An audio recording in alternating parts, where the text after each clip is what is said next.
Hi guys, hope you all are well. The topic that we are going to discuss today may leave a deep impact in your life, and this topic is titled, Are Angels Real?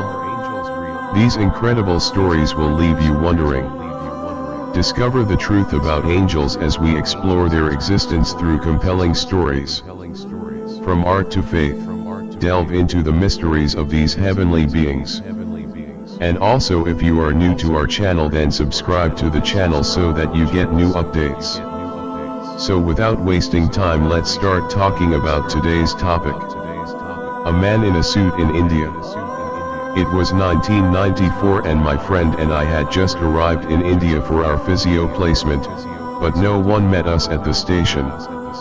We were both 21 years old. At 3 a.m. we got off the train, and as no signs were in English, we ended up in what can only be described as very dodgy back streets with nothing but men and their rickshaws. We approached several of them, none of whom spoke English nor had heard of the village we needed to get to. It was hopeless and we simply prayed and cried. Then a tall gentleman dressed in a suit and carrying a briefcase approached us.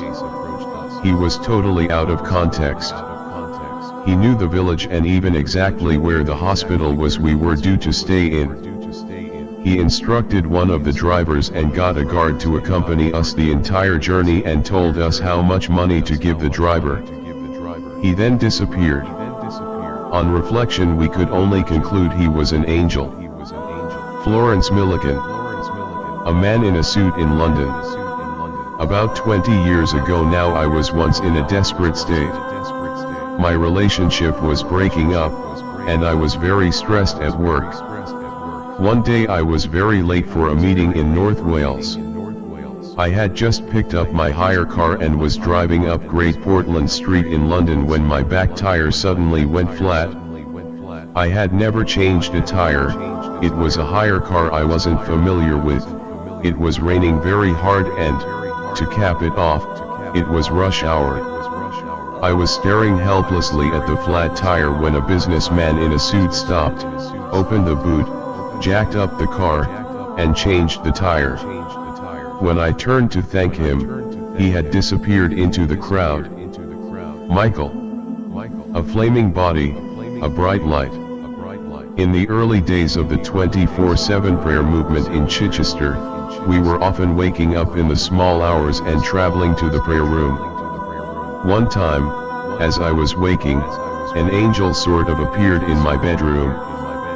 Her body and face were the colors of flames, and there was a soft sound of singing in a language that sounded like tongues. I remember feeling a powerful sense of peace. Another time I remember seeing a huge flash of bright light as we were worshipping. It was so amazing I jumped right out of my skin, but was surprised no one else responded. A few minutes later a friend came up to me. God had spoken to her to reassure me I had seen an angel. It was certainly a season of heightened expectation, I think, and assured me there is so much more than we can fully reason or articulate going on. A visitor at work. I had a chap turn up at work who looked straight at me as he entered. He walked up to me as I sat at the desk, spoke to me by name, and encouraged me. The office was full of other people and he seemed completely unfazed by this as he encouraged me in my faith. I had never met this guy before, and it was just before I started looking to finish work and go to Bible college. I was contending with some big issues in my walk with Christ.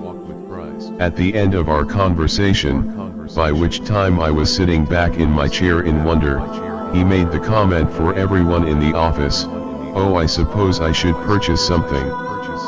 What do you think I need?" I have never forgotten this. It has been a great source of strength to me. Neil Olson. A voice from above. I was in Bali in 1978. The streets flooded, cutting me off from my homestay. I really did want to get back, so I considered wading through the thigh-high water. Then I heard a voice say "Awas" from above me. Awas means watch out, in Indonesian, which I speak. I looked up and there was a man sitting on the light pole. I thought he might be an electrician, but how he got up there so quickly I couldn't fathom. I asked him what was wrong. His answer chilled me. "Ada cable de dalamere, there is a cable in the water." Had I attempted to cross, I would have been electrocuted. This might not sound like an angelic meeting, but there are several crucial things to keep in mind. This man was right beside me when I needed to be warned, and of all the tourists in Kuta at the time I was one of less than a handful that would have understood his warning, coming as it did in Indonesian. Suscarcella, an angel in a toilet block. When we were 14 or 15, a friend and I went to a music festival. We couldn't sleep the first night and so we wandered to the stage area. There we bumped into a group of boys who had been drinking cider. They wanted us to join their party but we politely declined, said we were going to the toilet, then ran off.